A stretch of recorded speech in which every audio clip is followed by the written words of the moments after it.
तो guys welcome to my YouTube channel trending tech. तो guys उस दिन ना हमने क्या कहता है इसके फीचर्स तो कुछ कर लिए थे, रोल एंड ड्यूटीज हमने कर ली थी एचआर मैनेजर की, ठीक है। बट उसमें ना कुछ पॉइंट्स रह गए थे, तो वो मैं अब तुम्हें करवा देती हूँ, ठीक है। कुछ पॉइंट्स थे वो रह गए थे, तो वो मैं आपको करवा देती हूँ, ठीक है। कुछ ही पॉइंट्स से ज़्यादा नहीं है। सबसे पहले तो ये है compensation and benefit, then performance management, legal compliance, policy development and implementation और स्ट्रैटेजिक मैनेजमेंट, ठीक है। तो ये कुछ पॉइंट्स है, मैं आपको एक एक करके थोड़े से समझा देती हूँ, ठीक है। तो फर्स्ट हमारा आ जाता है कंपनसेशन एंड बेनिफिट। देखो, जो एचआर मैनेजर है उसकी कुछ रोल्स एंड ड्यूटीज होती हैं, उसमें कंपनसेशन एंड बेनिफिट भी शामिल है। एक बात बताओ, तुम कंपनी में जाओगे, एक ऑर्गेनाइजेशन में जाओगे, तो तुम किस लिए जाओगे? फ्री फंड में तो नहीं जाओगे, किस लिए जाओगे? सैलरी के लिए जाओगे ना, कमाने के लिए जाओगे, है ना भाई। तुम काम करोगे कहीं पर तो किस लिए करोगे? जाहिर सी बात है, कुछ पैसों के लिए या फिर कुछ बेनिफिट्स के लिए करोगे। बिना इसके तुम काम नहीं करेंगे कहीं भी, किसी भी ऑर्गेनाइजेशन में, ठीक है।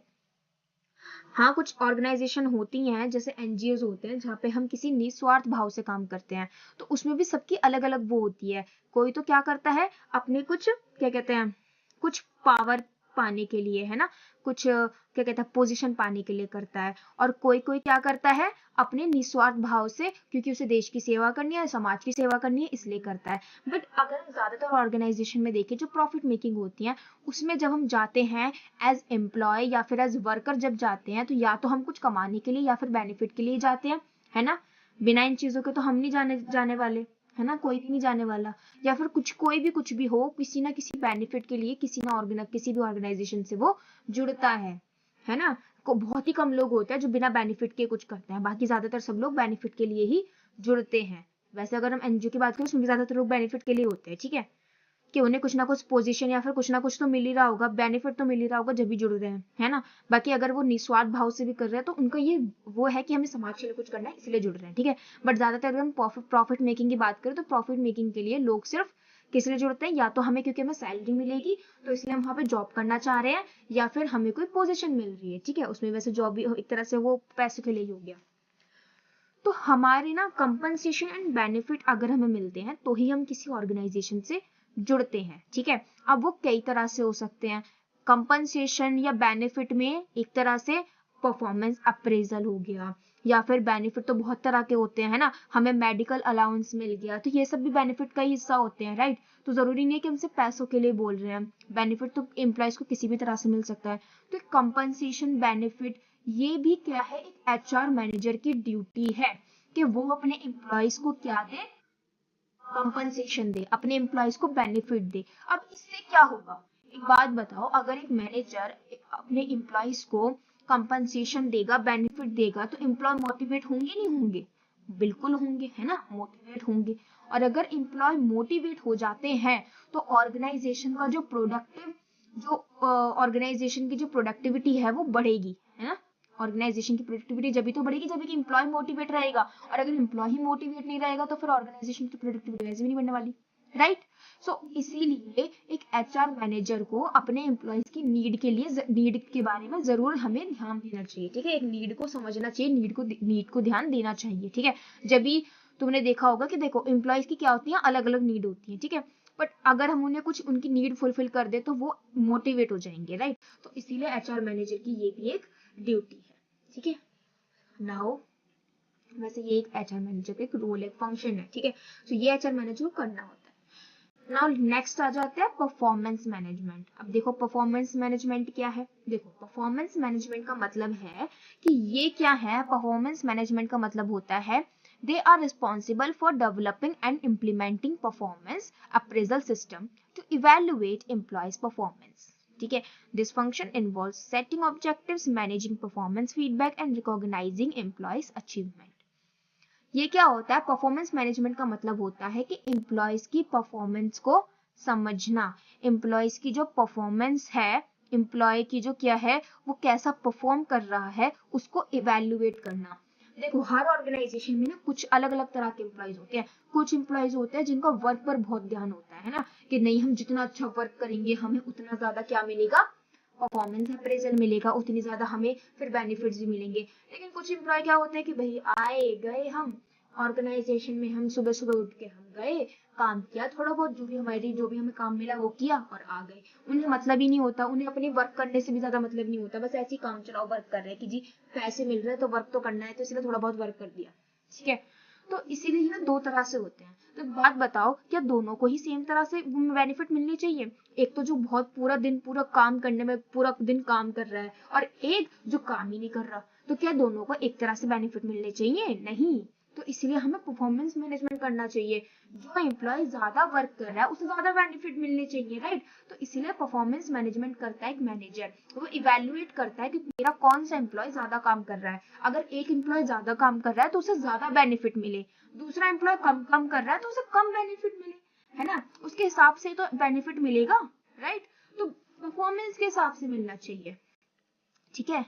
मतलब जितना एक एम्प्लॉय अपना परफॉर्मेंस दे रहा है, अपना काम कर रहा है, उसको उस हिसाब से बेनिफिट्स मिले ना, उसको उस हिसाब से हमें देना चाहिए, राइट। देन लीगल कंपाइलेंस क्या है, देखो। HR manager must ensure that organization complies with all labor and employment laws to avoid legal complications. They keep up to date with change in employment legislation and implement policies and procedures to ensure compliance. तो देखो, HR manager को क्या ensure करना चाहिए? HR manager को ensure करना चाहिए कि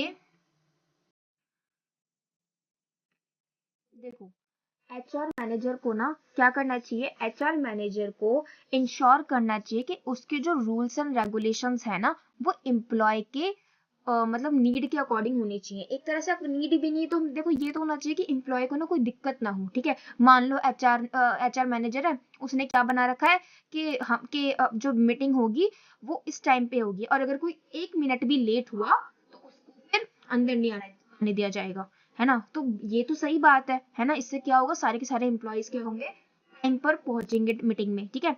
बट अगर कोई एम्प्लॉय 1 मिनट गलती से लेट भी हो जाता है तो ये थोड़ी कि हम उसे बाहर कर दे, है ना। भाई मीटिंग में रहना तो उसका भी जरूरी है। हाँ, ये बात तो है कि अगली बार से वो और जल्दी आने की कोशिश करेगा, बट इसका मतलब ये नहीं कि उसको बाहर ही निकाल दो, है ना।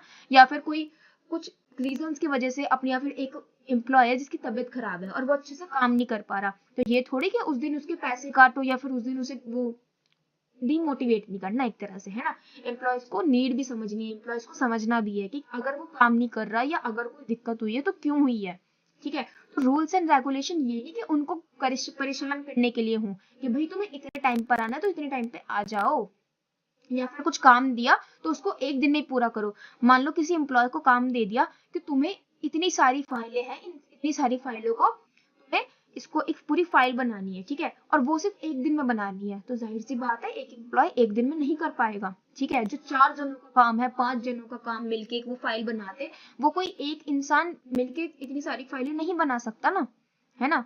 तो जाहिर सी बात है कि तुम उसको रूल्स एंड रेगुलेशंस को ऐसे मत करो कि वो परेशान ही हो जाए, एम्प्लॉय काम ही ना कर पाए, है ना। कुछ कुछ ऑर्गेनाइजेशन होती है जिसमें बहुत ज्यादा कैडेट, बहुत ज्यादा एक तरह से टफ रूल्स होते हैं, है ना।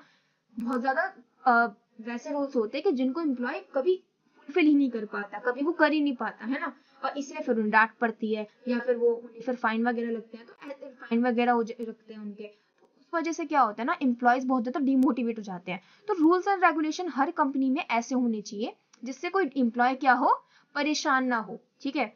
जाहिर सी बात है, रूल्स एंड रेगुलेशंस हमें समझाने के लिए ही होते हैं, एक तरह से हमें, जिससे हम अपने काम अच्छे से कर पाए, बट ये ना हो कि वो फिर परेशान ही हो जाए, ठीक है। तो rules and regulations according to employees need होनी चाहिए, ठीक है। जितनी हमारी ऑर्गेनाइजेशन में रूल्स एंड रेगुलेशन की जरूरत है सिर्फ उतने ही लगाओ, ये नहीं कि बस कुछ भी लगा दिए कि जी हमारी चलेगी तो हम तो कुछ भी लगा देंगे, ऐसा नहीं होना चाहिए, ठीक है। सो रूल्स एंड रेगुलेशंस होने चाहिए, बट सही होने चाहिए। एक 4 आदमी का काम कोई एक आदमी ना कर रहा हो, सब पे काम इक्वली डिवाइड होना चाहिए। तो रूल्स एंड रेगुलेशंस अच्छे होने चाहिए, सही होने चाहिए, ठीक है। नाउ नेक्स्ट पॉइंट आता है पॉलिसी डेवलपमेंट एंड इम्प्लीमेंटेशन। देखो, पॉलिसी डेवलपमेंट एंड इम्प्लीमेंटेशन का मतलब होता है एचआर क्या करता है। HR manager develop advice on and implement policies related to effective use of personnel with an organization, है ना। This can include everything from equal opportunity employment policies to policies on employment conduct.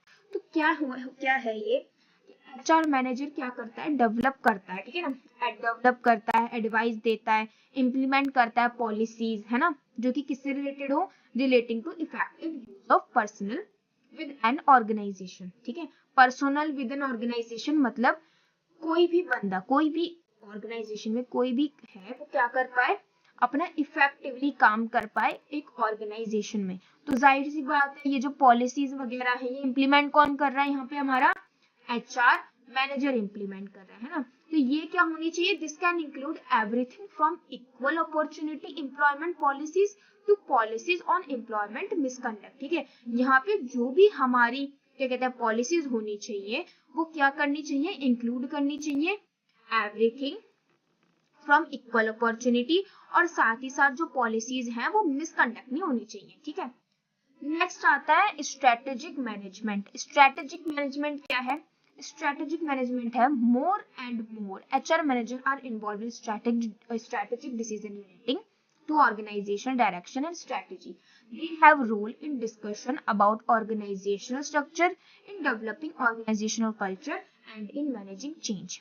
Strategic management का मतलब है जब भी एक manager क्या करता है, कुछ भी डिसीजन लेता है तो वो एक स्ट्रैटेजी बना के लेता है, राइट। कुछ भी डायरेक्शन प्रोवाइड करता है तो वो क्या करता है, स्ट्रैटेजी बनाता है ना ऑर्गेनाइजेशन को, जब भी ऑर्गेनाइजेशनल डायरेक्शन एंड स्ट्रैटेजी, तो जब भी वो कुछ करता है स्ट्रैटेजी से करता है, तो उसकी स्ट्रैटेजी से उसको अपना मैनेजमेंट करना चाहिए, ठीक है। एक स्ट्रैटेजी रहनी चाहिए मैनेजर के पास कि हमें आगे अगर हमें एम्प्लॉयज को क्या प्रोवाइड करनी है, कुछ ऑब्जेक्टिव्स अगर हमें उन्हें बताने हैं, हमें कुछ भी करना है, डायरेक्शन प्रोवाइड करनी है, मोटिवेट करना है, या फिर आगे जाके हमें कुछ भी एम्प्लॉयज को हमें ऑर्गेनाइजेशन में कोई भी नीड है, तो वो हम स्ट्रैटेजी से चले। हर काम मैनेजर को एक स्ट्रैटेजी के साथ करना चाहिए, ठीक है। तो ये है स्ट्रैटेजिक मैनेजमेंट का मतलब ना। देखो अब यहाँ पे मैंने आपको कुछ पॉइंट्स तो समझा दिए, ठीक है। अब एक बात बताओ, पेपर में क्या सारे लिखने हैं, नहीं, ठीक है। पेपर में आपको जो भी अच्छे से याद हो, जो भी अच्छे से समझ में आए, वो आप पेपर में लिखना, ठीक है। मैं वैसे तो मैं बता दूं, पेपर में जो क्वेश्चंस आते हैं ना, लॉन्ग क्वेश्चंस में ऐसे क्वेश्चन ज्यादातर पूछ लिए जाते हैं, ठीक है। ज्यादातर वैसे शॉर्ट जो क्वेश्चंस होते हैं उसमें भी पूछे गए हैं, बट अगर लॉन्ग क्वेश्चन में आए तो फिर आप ये सारे पॉइंट्स लिखोगे, जाहिर सी बात है। बट अगर शॉर्ट नंबर्स में इसमें आते हैं ना, शॉर्ट मार्क्स में अगर ये आ गए कि मान लो कम नंबर में आ गया जी क्वेश्चन, तो क्या हम सारे पॉइंट्स लिखें, क्योंकि इससे पहले वाले में मैंने तुम्हें कुछ पॉइंट्स समझाए हैं, उसमें भी समझा रही हूँ, तो नहीं, सारे पॉइंट्स मत लिखना, कुछ कुछ लिखना जो तुम्हें अच्छे से आते हो। और क्या ये मतलब इसी लैंग्वेज को लिखना जो मैंने बताई है, जी बिल्कुल नहीं, है ना। जाहिर सी बात है कि जरूरी तो नहीं हमें सारी की सारी ये पूरी लैंग्वेज याद रहे, या फिर हमें ये समझ में ऐसे आ जाए हम लिख दे पूरी की पूरी, नहीं। जो तुम्हें समझ में आ रहा है बस वो लिख देना पेपर में, ठीक है। जैसे तुम्हें समझ में है वो लिख देना, ठीक है, ज्यादा कोई दिक्कत नहीं है। ये बस ध्यान रखना, अगर तुम्हारा लॉन्ग क्वेश्चन आए तो ये सारे पॉइंट्स लिखना, शॉर्ट क्वेश्चन आए तो फिर इसमें से कुछ पॉइंट लिखना जो तुम्हें अच्छे से आ जाए, ठीक है। तो गाइज ये थी अब हमारी ये वाली वीडियो, मैंने आपको आगे के पॉइंट्स भी कवर करवा दिए हैं, ठीक है। अच्छा, अगर कुछ भी पॉइंट तुम्हें या कुछ भी तुम्हें समझ में ना आए, प्लीज कमेंट बॉक्स में लिख दिया करो। मैं तुमसे ये नहीं कह रही मेरे चैनल को लाइक करो, सब्सक्राइब करो, कुछ नहीं कह रही, बस कम से कम ये बता दो तुम्हें समझ में आ रहा है नहीं आ रहा, और ये कमेंट्स में लिख दिया करो कि तुम्हें कौन सा पॉइंट समझ में नहीं आया, मैं तुम्हें वहीं पर ही समझा दूंगी, ठीक है। अगर कुछ कहोगे कि जी ये टॉपिक